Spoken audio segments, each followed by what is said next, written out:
This is a quick question that has to do with multiple properties, and in this case, the user wants to consolidate two properties. So I create a new plan. It's a refinance. The plan title's property consolidation. The client name here, of course, is two properties, and I'm going to take the primary house value is $300,000 because that's the house that they're going to use to consolidate. They have two houses, one with a 30-year fixed. I'm just using a generic example here. 7% 100,000, 7% 100,000 with their current payments.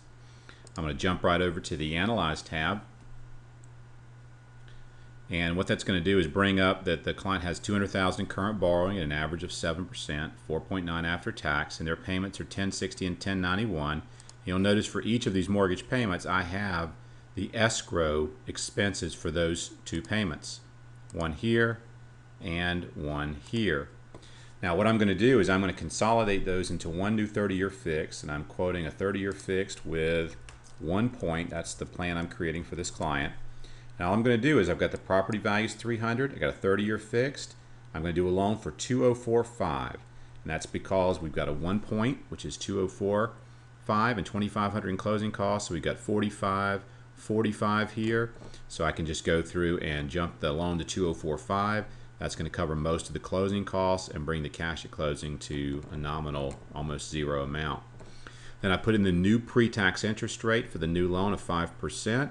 And this is what you want to do to make sure you're doing all the math right. You're still going to have the escrow payments for both properties. So all I'm going to do is simply include both properties' escrow payments in here. And I can do that as a percentage or a dollar. So if I add those two up, and let's just say that number is 680. And that's going to be the cumulative property taxes, and this is going to be 152 is going to be the cumulative property taxes for the two properties.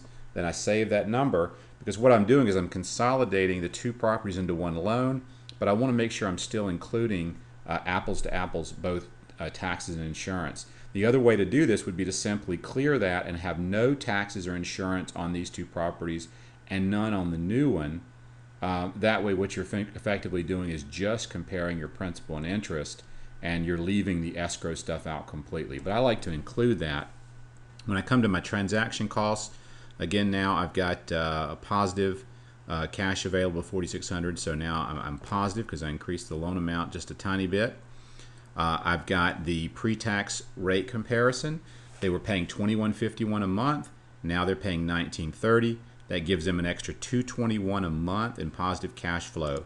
I can expand and peek at the after-tax. It's going to be $144 on the after-tax comparison because of the much lower interest rate. But for simplicity, we'll just look at the pre-tax payment. This is what they're going to see each month. That's $221.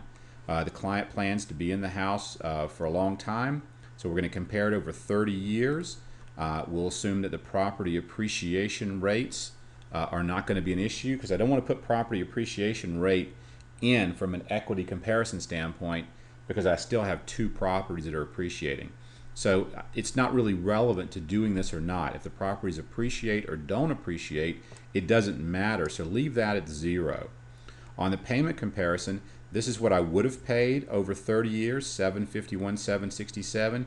Here's what I'm going to pay over 30 years, $694, $921. A payment savings of $56,846. Now I can leave it at that, right? And if I leave it at that, it's going to go through and summarize the savings for me, which is $56,901 in equity and payment difference over time. And if I'd like, I can expand and say you could also be out of debt faster.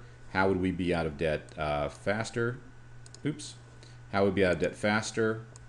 I'm going to move this up, sorry. We would click the prepayment. And then you could actually show this particular client that the savings over 30 years, if they take the extra cash flow, the $221 a month that's available, and prepay their new debt, they'd save over $122,694, and they'd be debt-free in 251 months. They currently have approximately 344 months to go on their current debts. So this is going to show the difference and the average monthly savings over that time period. Very powerful way to explain consolidation. And of course, if you wanted to, you could go ahead and show the savings if they wanted to consider taking that savings, that $221 a month that they're getting from consolidating, and saving it instead of investing it.